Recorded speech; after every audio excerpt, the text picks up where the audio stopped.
Hi, welcome to Jedediah's Corner.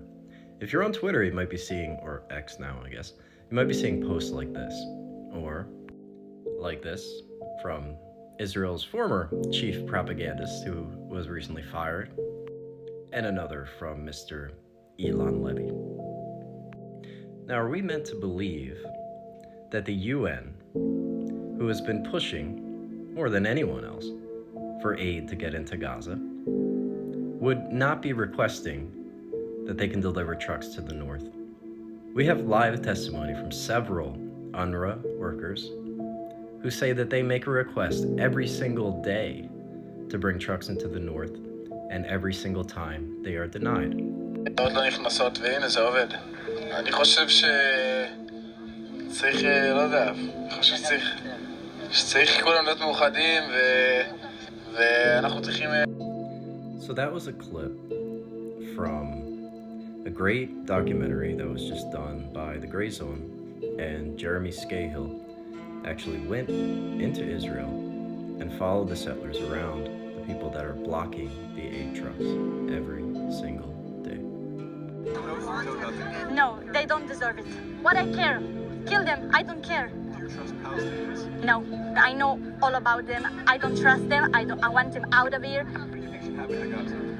I want to be civilized with Jews from Israel, so we can be in peace in there. This young man was present at every aid blocking action for the last 2 weeks. He was in Gaza for the first 2 months of the military operation. We've been training for 1 month and then we got inside Gaza. And then we've been there for 2 months. My unit was in charge of explosions. We blew up houses of terrorists,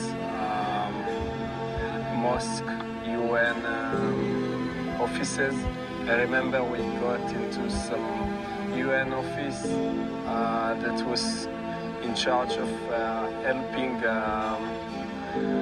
families in Gaza that was affected by the war, and we destroyed it. We've been dealing with the tunnels. Were you ever in a tunnel? No. And then they began approaching the Egyptian border in order to breach it. Once there, they would attempt to attack and taunt Egyptian truck drivers. Egyptian soldiers watched passively as the settlers tried to evade the Israeli military. Against it. Instead, they ushered the Israeli settlers, who had just attempted to illegally breach the border to attack Egyptians, onto a bus that drove them 300 feet up the street and then dropped them off.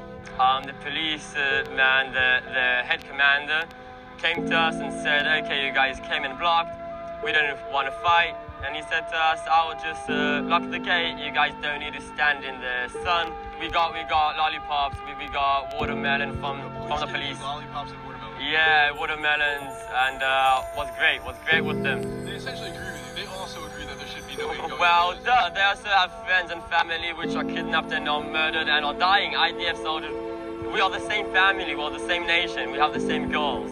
The best way is to transfer them to Europe. Europe already accepted, past the 10 years, accepted. They really seem to believe the Biden administration is holding Israel back from achieving its final solution.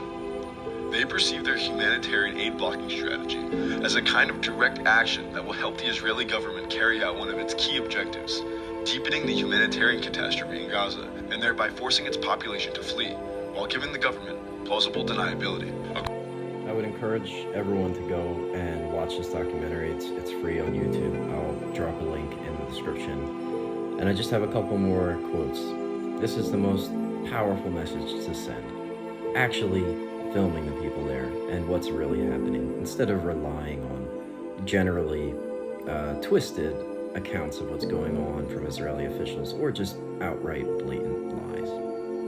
The military allows them to store their belongings and evade the blistering desert sun inside concrete IDF security bunkers.